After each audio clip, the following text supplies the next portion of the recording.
Amigos, qué gusto saludarles en otro viernes de Disrupción. Como ustedes saben, Viernes de Disrupción es una propuesta que hacemos en la Asociación Civil Un Estado de Derecho en alianza con Universo, esta fundación, y que tiene por objetivo analizar el derecho desde una perspectiva mucho más amplia, no quedarnos meramente en lo que establece la legislación ni las constituciones, sino ver el derecho y analizarlo desde un punto de vista interdisciplinario, también experimental, empírico, donde podamos ver cuáles son los efectos ciertos del derecho. Y en ese sentido, hoy vamos a hablar de nuevo sobre derechos humanos. Y específicamente, yo quiero hablar del derecho a la educación. Pero lo quiero ver desde otro punto de vista. Del punto de vista de aquellas familias que deciden no entregarle a sus hijos al Estado para que el Estado se los eduque, sino que han tomado la decisión de educar a sus hijos directamente, aplicando, bueno, diferentes métodos de aprendizaje, hasta llegar a uno que se conoce como el homeschooling radical, y que yo les digo, cómo lamento no haber educado a mis dos hijos así. En verdad que lo lamento. La cosa es que para eso quiero presentarles a Laura Mascaró. Laura Mascaró es una referente en la libertad educativa en el mundo, y mucho más en el mundo iberoamericano. Ella se licenció en Derecho, pero también tiene un grado en Pedagogía. Laura fue premiada por la Student for Liberty por su trayectoria en la defensa de la libertad educativa en el año 2018.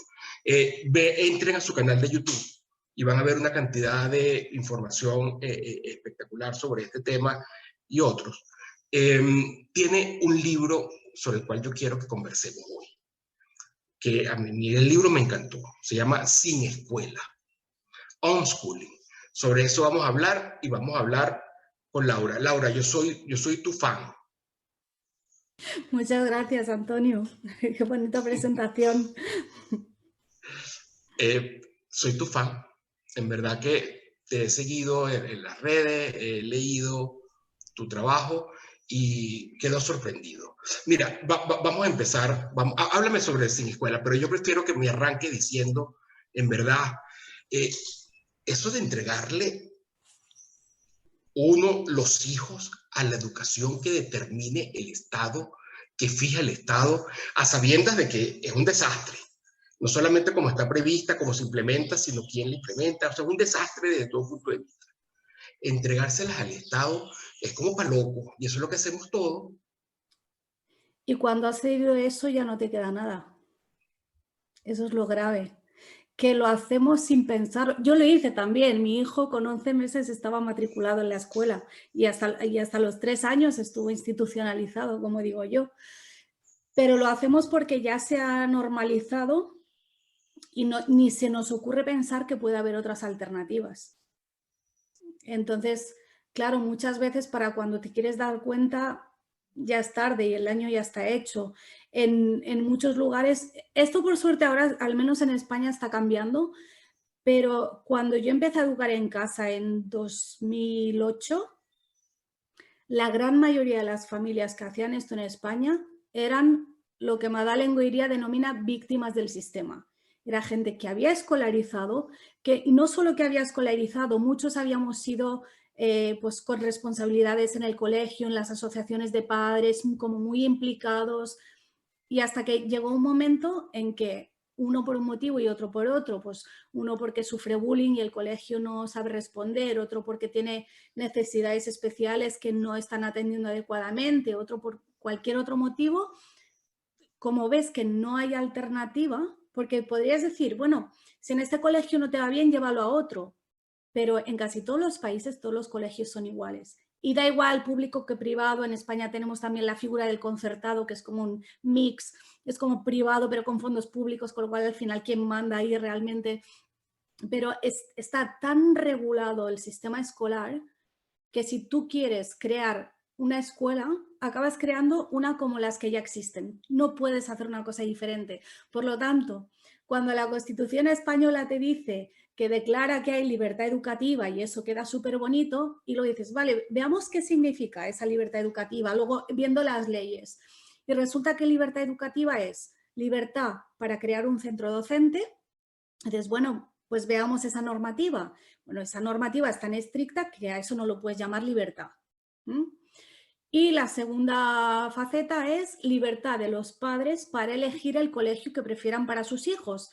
Ya, pero es que si todos los colegios son lo mismo, ¿qué libertad es esa? O sea, llámalo de otra manera, pero no lo llames libertad educativa. Y desde luego la opción de educar a distancia o de educar sin escuela ni se contempla. Entonces, realmente el debate debería ser eso, debería ser... Yo una de las cosas que me empecé a investigar cuando decidí sacar a mi hijo del colegio fue ¿por qué el sistema es como es? ¿Y por qué nadie habla de eso? ¿Por qué nadie te cuenta por qué es obligatorio asistir a clase? ¿Por qué hay 10 años en España, son 10 años de obligatoriedad? ¿Quién decide qué se hace en esos 10 años? ¿Qué se estudia? ¿Cómo se estudia? ¿Con qué materiales? ¿Quién pone el currículum? ¿Y por qué no estamos hablando de eso?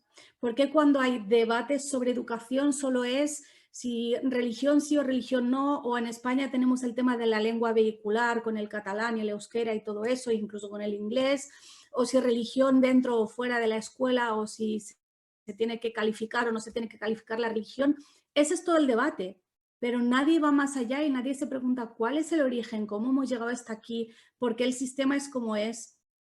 ¿Y por qué los padres? Bueno, el por qué los padres ni nos lo planteamos, pues es normal, porque hemos pasado por el sistema y el sistema funciona para lo que tiene que funcionar. Adoctrinar, Mm.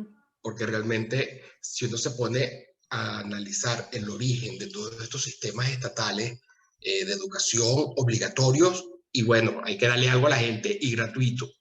Yo te quito ese problema de encima, yo lo pago, pero aquí, bueno, aquí van a aprender lo que yo digo, lo que yo creo, como yo creo, y bueno, normalmente lo que vienen aplicando es esto, ese método prusiano como sistema educativo principal que aplican con todos los estados y que hace gente que tenga ciertas características. Una de ellas es que respeten a la autoridad, bueno, o sea, me tengo el profesor. Otra de ellas es que no profundice mucho, que crean que hay una verdad, que la aprendan y la repitan y la reciten después. Eso es. Que no trabajen en equipo ni que piensen en soluciones o que simplemente piensen fuera de la cama. No, está buscando es operarios, está buscando es soldados, que fue para lo que realmente se implementó Claro, en es que Prusia. realmente hablamos del sistema prusiano, pero el sistema prusiano tiene su origen en Esparta. Y si nos ponemos a hablar de Esparta de los niños y de Esparta de las familias, porque esa es otra. Sí, quieren obreros, quieren gente que no piense mucho, que no profundice, pero también quieren separar a los niños de sus familias.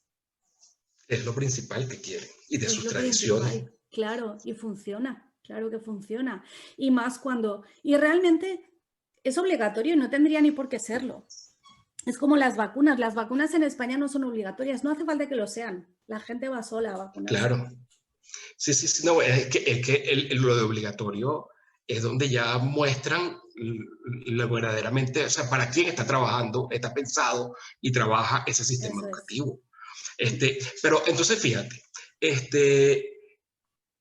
realmente es de locos entregar a sus hijos chiquiticos, a los 5, 6, 7 años, a una escuela estatal, sea pública o privada, porque las privadas están normalmente tan controladas, no solamente para crearse, sino que también cuál es el régimen, el procedimiento que tienen que aplicar, la forma de evaluación, o sea, está todo regulado. Así que, como tú dices, mucha libertad no queda. Entregarle a su hijo y además decirle en la puerta hazle caso a la maestra, al profesor. O sea, es decirle cuando llegue, mira, repite la lección, haz la tarea, repasa. No es pensar, es simplemente hacer gente que tenga una misma... Y es que el sistema está formado para eso. Y hay otra cara de la moneda de la que también hay que hablar, que es el sistema laboral y económico. No podemos hablar de la reforma educativa sin hablar de la reforma laboral. El colegio para muchas familias es un parking razonablemente barato. Si yo tengo que ir a trabajar 8 horas al día más 2 horas de ida y vuelta, algo tengo que hacer con mis hijos.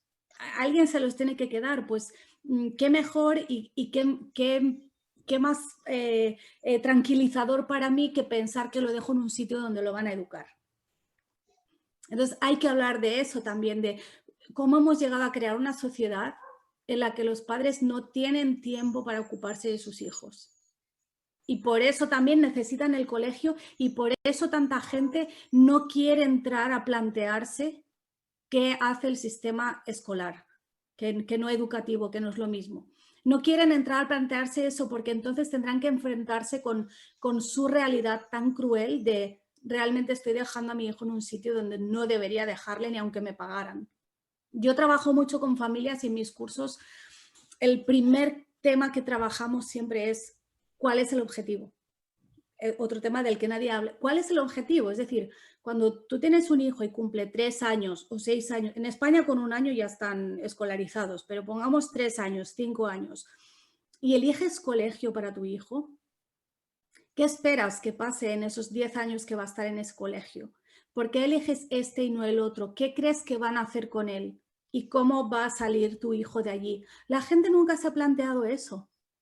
¿Cuál es el objetivo de la educación? No tienen ni idea porque no le han dedicado ni un minuto de su tiempo a pensar en ello. Es que dijeron que era bueno, están las leyes, todo el mundo lo hace, ¿por qué cuestionarlo? Sin embargo, es lo primero que deberíamos hacer y más con estos antecedentes.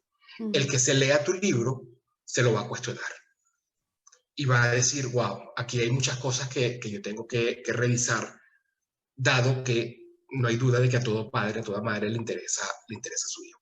Pero además, si la educación tiene ese objetivo, no está pensando en el desarrollo de los niños, en el objetivo realmente, que sean felices y que se sientan útiles. Pues para ser felices hay que hacer cosas donde uno esté orgulloso de uno mismo, que es esa felicidad diacrónica.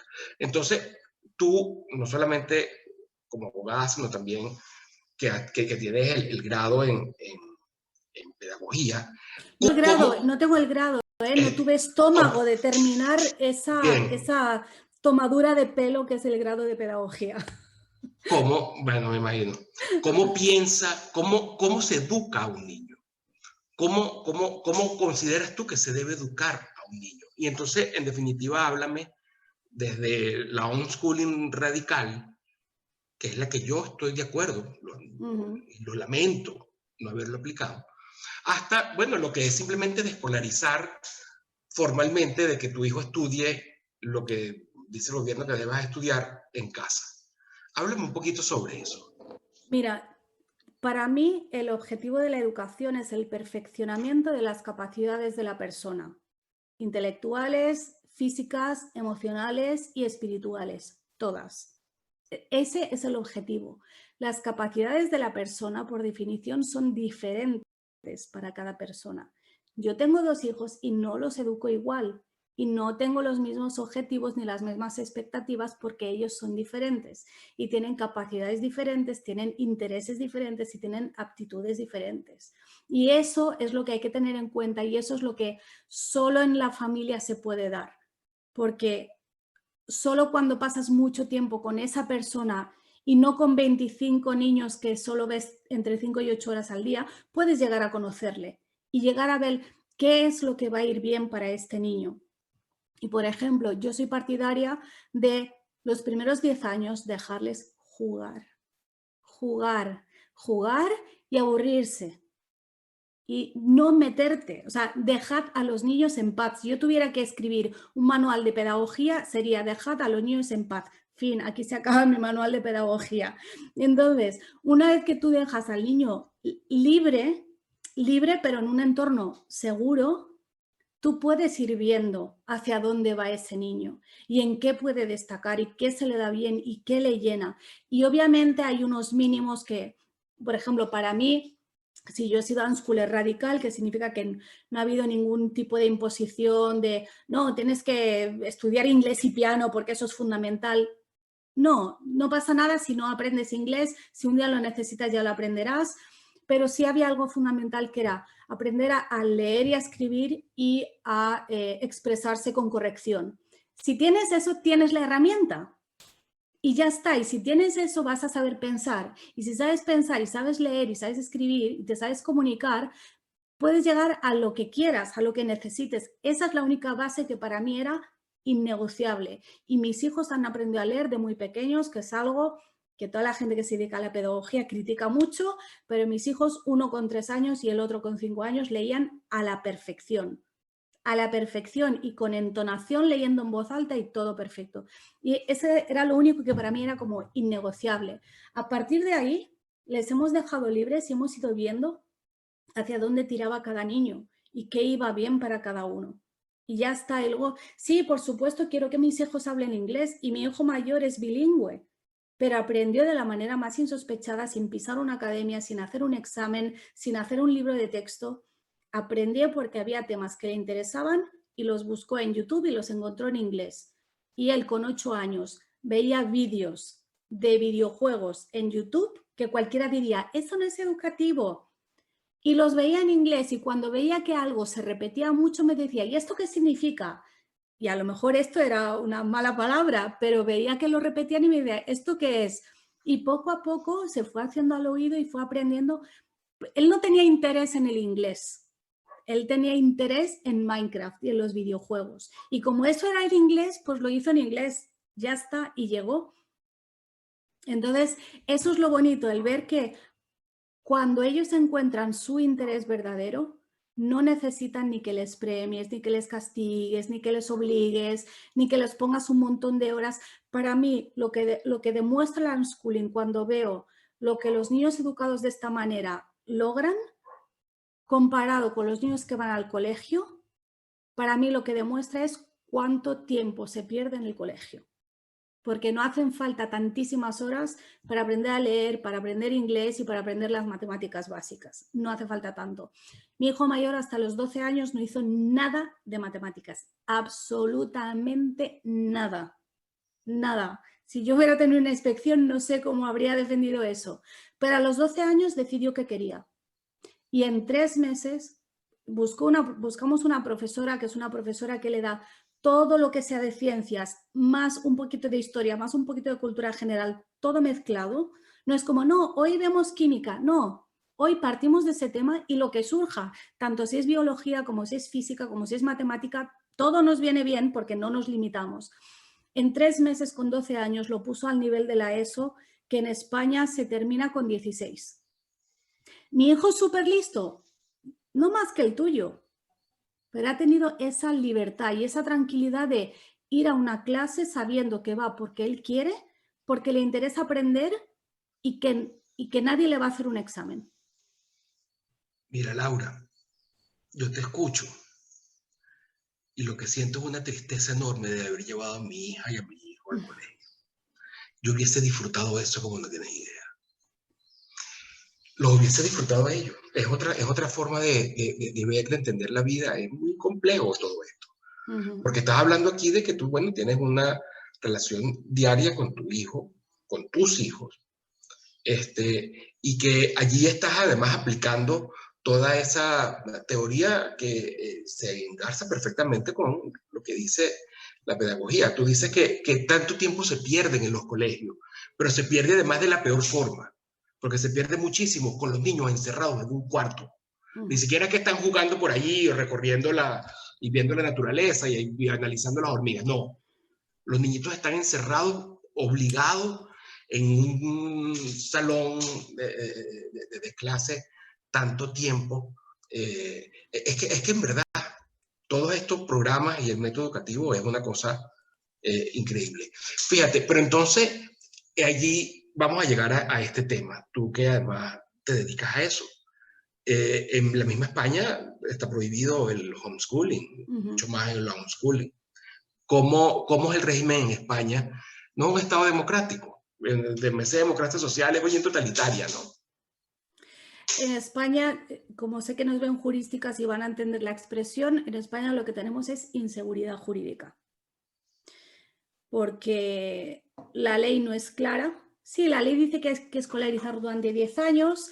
Si luego tú vas viendo el desarrollo de esas leyes, ves que solo reconocen escuelas homologadas por el Estado y solo homologan escuelas presenciales. Entonces, como que vas, de toda la legislación vas deduciendo que esto no se puede hacer, ¿vale? Pero en la práctica hay cierta tolerancia administrativa, entonces hay mucha gente que lo hace y que no tiene ningún problema, pero hay otras familias que sí tienen problemas y sobre todo si tu hijo ya está dentro del sistema, no hay un trámite para poder sacarlo del sistema, con lo cual tenemos esa situación de inseguridad jurídica y de injusticia, porque hay familias que han sido obligadas a escolarizar y otras que no. Y al mismo tiempo, y yo no soy nada partidaria de que esto se regule, porque si se regula significa que nos van a controlar, y no soy partidaria de eso tampoco, pero es cierto que como no hay ningún tipo de control, yo he conocido familias que he pensado que sus hijos no estaban bien atendidos, pero como nadie nos busca, bueno, pues ahí tienes como la doble vertiente, ¿no? Por un lado, bien, yo he podido educar en libertad, nadie me ha impuesto un currículum, nadie ha venido a examinar a mi hijo, pero hay otras familias que sí y que han tenido juicios y que se les ha imputado abandono de familia. ¡Wow! Porque obviamente el Código Penal no dice nada de no ir al colegio. Entonces se te imputa un delito de abandono de familia. Es surrealista. Y entonces unos ganan y otros pierdes y nunca sabes cuál es el criterio. Y ese es el problema que tenemos aquí. En Alemania está prohibido. En Alemania te ponen una multa, te quitan al niño, lo escolarizan y a ti te pueden meter en la cárcel y te pueden poner una multa. Está fatal, pero al menos sabes lo que hay. Eso es un Estado de Derecho. En España es como, bueno, arriésgate y si tienes suerte, pues bien, y si no, pues mala suerte, te va a tocar escolarizar. Dentro de todo, lo peor que te puede pasar es eso, que te obliguen a escolarizar. No te van a quitar el niño, no te van a meter en la cárcel. Sí he visto multas, pero normalmente lo que te va a pasar, ellos lo que quieren es que el niño vaya a la escuela y ya está. Mira, allí eso en parte también es como para no hacer mucha bulla sobre ese tema, porque lo que tú decías al comienzo, enfrentarse a esto, incluso para el propio Estado y para los políticos, no es nada fácil. A justificar este sistema educativo tan costoso, tan deficiente, tan castrador. Así que, qué increíble que esté esa situación allá en España. Fíjate, hay datos empíricos que hablan, porque la gente siempre intenta, bueno, como ponerle excusas, hay que pasar por ese proceso, como que tú llamas, un proceso de escolarización mental, como para entender básicamente cómo funciona. Pero hay datos empíricos sobre el desempeño académico y luego profesional de los muchachos, las muchachas que fueron educados en homes o más bien en homeschooling. Sí, no hay muchos estudios y sobre todo en el mundo hispano no conozco yo estudios, pero en el anglosajón sí, en Estados Unidos y en Canadá hay estudios sobre el desempeño, sobre la socialización, sobre el grado de satisfacción con uno mismo y su propia vida y su trabajo y demás. Y los homeschoolers ganan, pero por goleada. Y yo creo que es por un motivo muy simple, que es que han tenido esa libertad de conocerse a sí mismos.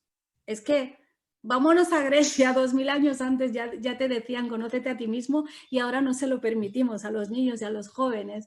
Entonces ellos se han podido conocer y han podido realmente elegir lo que verdaderamente querían hacer, con lo cual el grado de satisfacción siempre será mayor. Vayan o no a la universidad, ganen o no mucho dinero, el grado de satisfacción siempre va a ser mayor cuando tú estás pudiendo elegir libremente. Aún así, si nos vamos a lo académico, también hay muchísimos homeschoolers que han entrado en la universidad, que han sacado mejores notas que los que venían del sistema. En teoría, el que viene del sistema está entrenado por y para el sistema. Pues el otro le gana también. ¿Por qué? Porque está allí porque quiere. Está lleno de gente de 18, 20 años que está en la universidad porque era como el siguiente paso lógico dentro del sistema. El homeschooler está allí porque quiere. Entonces trae la motivación de casa y por eso le va mejor. ¿Sabes lo que estoy pensando, no? Que qué lástima que yo escolarice a Camila y a Diego. Porque en verdad que es tan absurdo hacerlo. Me sorprende, me da rabia conmigo. Mira, hay otro tema, ya. Luego te voy a hacer dos preguntitas que son las que a mí siempre más me interesan. pero esto porque yo soy muy chismoso, pero esta pregunta es importante. Sales del sistema, en algunos lugares, me estás diciendo que en España no es que son perseguidos, pero bueno, también hay un riesgo. ¿Cómo se organiza la vida, no tanto del día a día, sino de lograr acuerdos con cuántas otras personas, cuántas otras familias, para lograr, bueno, que los hijos no solamente sean felices, sino que en ese vivir vayan sumando cosas en su experiencia y en su aprendizaje? ¿Cómo funcionó eso? Porque la gente a veces piensa que, mira, si no está el Estado, que tiene que hacerlo de esta forma u otra, como que no somos capaces de llegar a acuerdos voluntarios con otras personas que tengan los mismos intereses, los mismos fines y que por lo tanto uno pueda resolvérsela sola. Háblame un poco sobre eso, Claro. Laura, por favor. Lo primero es en la familia. Cuando tú decides no escolarizar, no estás tomando solo una decisión sobre la educación de tus hijos, sino que estás tomando una decisión de estilo de vida que va a afectar a toda tu vida. De pronto tus hijos están todo el día o contigo o con alguien, tienen que estar y todo cambia, ¿no? No es solo como quien elige este colegio o el otro, es mucho más profundo. Entonces tienes que ver cómo te vas a organizar la logística familiar, el trabajo, el dinero. Hay gente que se muda para vivir en sitios donde la vida sea más barata. Hay gente que cambia. Yo misma tuve que cambiar mi trabajo. Yo dejé de hacer juicios, que para mí era la parte que me gustaba de la profesión, y solo aceptaba casos que podía resolver con un teléfono y un ordenador desde mi casa. Y yo al 90% de mis clientes, cuando ejercía la abogacía, nunca les vi la cara. Era todo online y papeleo, aburrido también, pero mi prioridad estaba muy clara y mereció la pena. Entonces mucha gente pues hace eso, emprendimientos online o se tienen que reorganizar de alguna manera. Y luego, por supuesto, vas encontrando familias afines y ahí quiero hacer una aclaración. Que alguien eduque en casa no significa que seamos afines. Yo he conocido muchas familias que educan en casa y es como, no tengo nada realmente que hablar contigo, ¿sí? Porque tenemos a lo mejor valores diferentes, porque educamos en casa por motivos diferentes y de maneras diferentes, y está bien, pero igual no vamos a estar en el mismo círculo. Pero sí es importante encontrar gente que esté un poco en tu misma línea, que viva cerca. Eso es una dificultad en muchos países porque no somos muchos. Entonces, claro, yo recibo muchos mensajes de familias en España y me dicen, ¿y hay familias en Córdoba? Y es como, bueno, justo en Córdoba o justo en tu pueblo, a lo mejor no. Entonces, claro, a veces también esa es una dificultad, pero sí es importante encontrar esa comunidad con la que compartir, sabiendo que, primero, que no te van a juzgar, que cuando tu hijo haga algo, entre comillas, mal, no van a estar culpando a tu forma de educarle, porque eso es una cosa que a veces nos pasa, es como tú dices, porque además en mi caso y en el de muchas familias homeschoolers, no solo el homeschooling, es toda la crianza. A mi hijo nunca se les ha pegado, nunca se les ha castigado, nunca se les ha puesto una mano encima. Entonces, claro, cuando alguien ve algo en el niño que, entre comillas, está mal, siempre es, eso es porque no le pones límites, eso es porque no le castigas, eso es porque no sé qué, eso es porque no va al cole, ¿no? Entonces, tener un entorno donde eso se normaliza y donde también el niño ve con normalidad que hay otros niños que tampoco van al colegio. Que aún así no siempre es un problema, porque también me preguntan mucho, ¿no te preocupa que tu hijo sea el raro y el único que no va al colegio?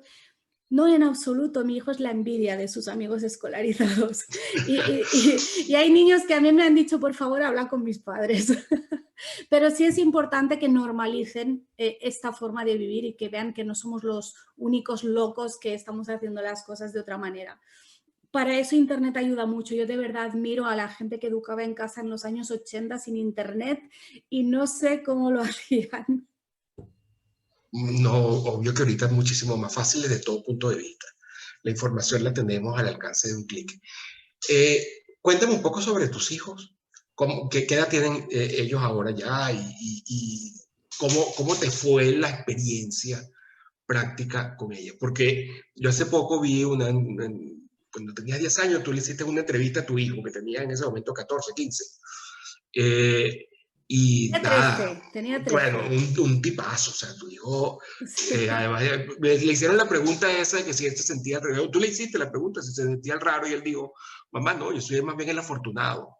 sí. Bueno, yo no le hice preguntas, ¿eh? Yo las preguntas las pedí a mis seguidores Exacto, de redes exacto, ¿verdad? sociales y Es la verdad. gente fue la que preguntó. Entonces, yo no pregunté nada. Exacto, que ahí salió lo del Sí. club de fan, no fuiste tú la que te metiste en... Sí, eso fue cuando él tenía 13 años, se cumplieron 10 años de que lo había sacado del sistema y fue como hay que hacer una celebración y lo vamos a celebrar compartiendo tu experiencia con la gente. Y la gente preguntó pues lo que le interesaba y un tema era ese, si no se sentía el raro. No recuerdo, tengo que volver a ver esa entrevista, no recuerdo muy bien las preguntas, pero bueno, realmente cada año ha sido diferente y eso es algo muy importante también. No es que decides educar en casa y es como que ya buscas el sistema que vas a seguir y ya así para siempre. No, cada año ha sido diferente, hemos vivido en diferentes sitios, mi trabajo ha ido cambiando, tampoco es lo mismo un niño de 3 años que uno de 7, que uno de 13. No es lo mismo, yo en ese momento estaba sola, ahora estoy en pareja y tenemos otro hijo, no tienen nada que ver con pareja que sin pareja, con la pareja adecuada que con la pareja no adecuada, con un hijo que con varios hijos, entonces ha ido cambiando. Para mí ha sido muy gratificante porque ha sido un reto constante, eso también es verdad, siempre estás con esa sensación de no sé muy bien lo que estoy haciendo, siempre he estado muy segura de que ese era el camino, pero las dudas siguen ahí.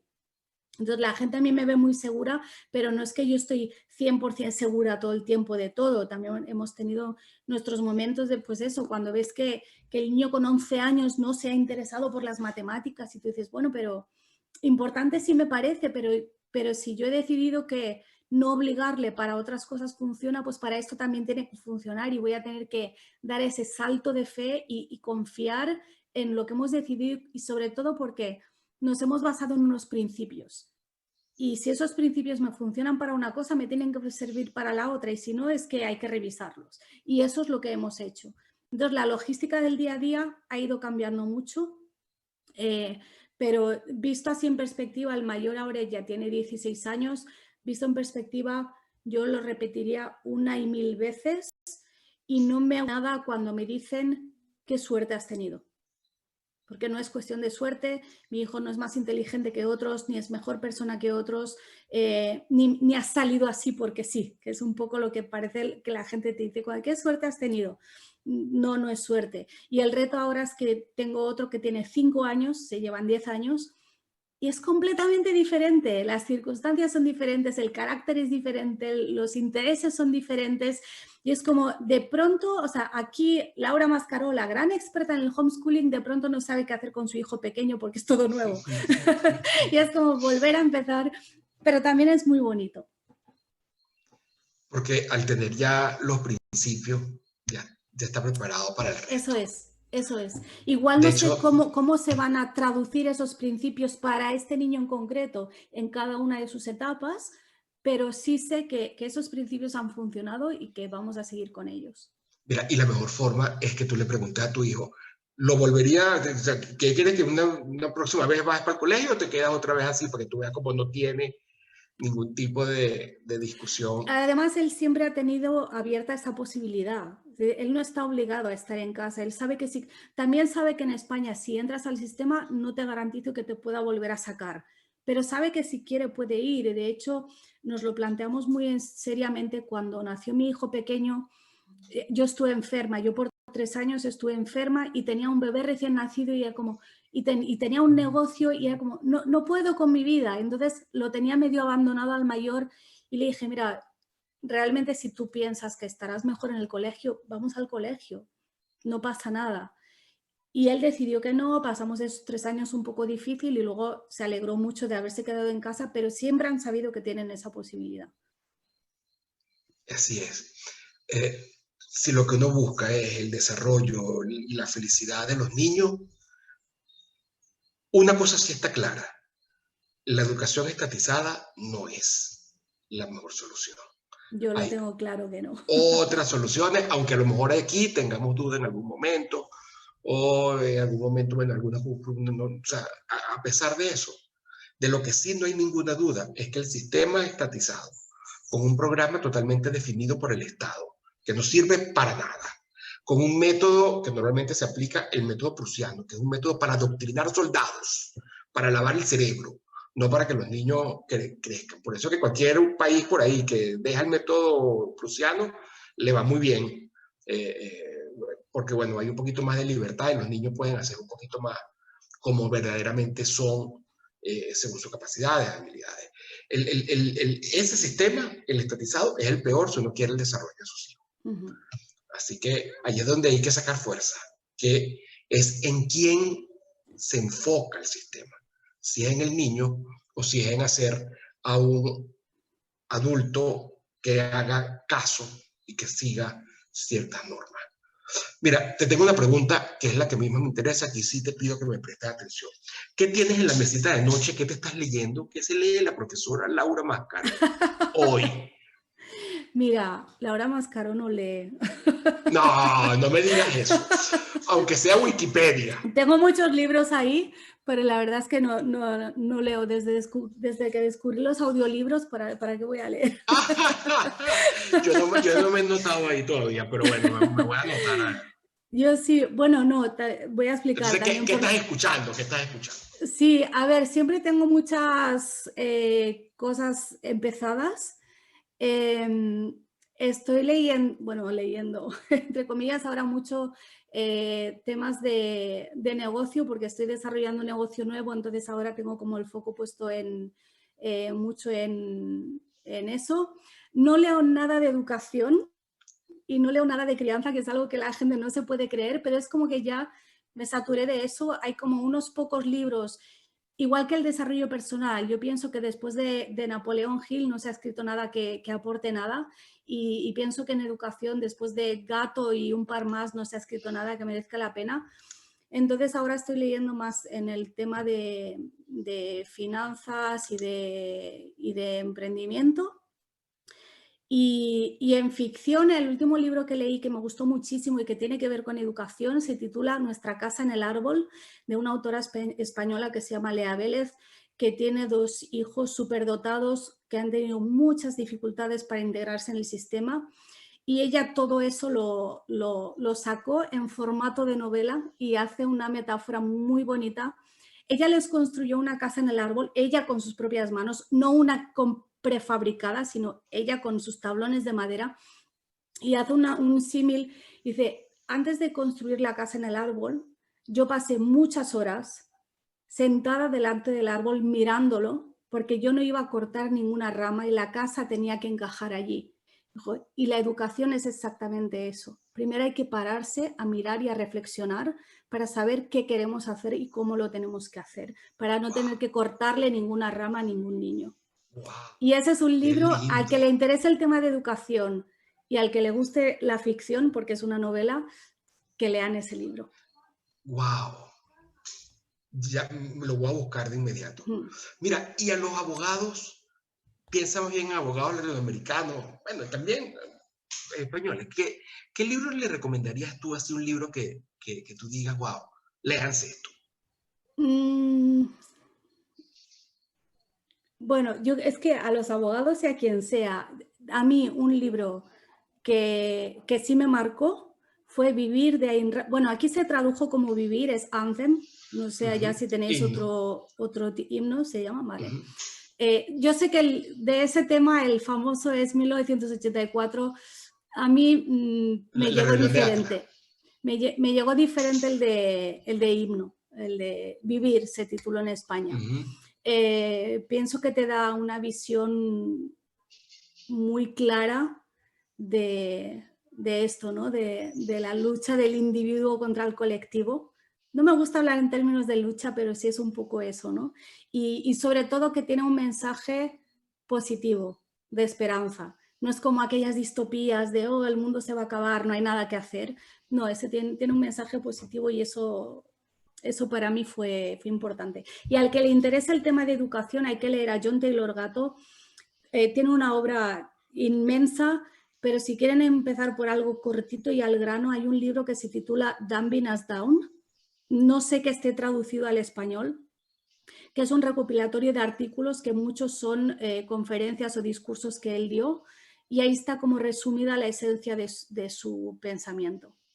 Y John Taylor Gatto era profesor además premiado de la escuela Premiado varias pública. veces y lo dejó y murió casi en la indigencia porque, decir, él escribió una carta cuando lo dejó, que se titula I Think I Quit, creo, o algo así, y él decía: no puedo seguir ganándome la vida en una actividad que hace daño a los niños.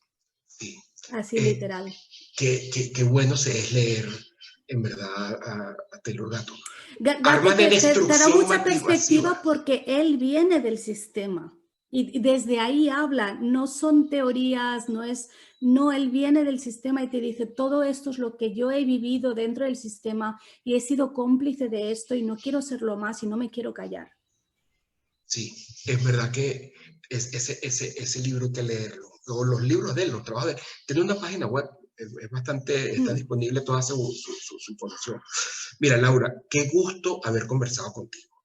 Que hayas podido venir para acá y hayas dado esta charla sobre el homeschooling, sobre la libertad educativa de verdad.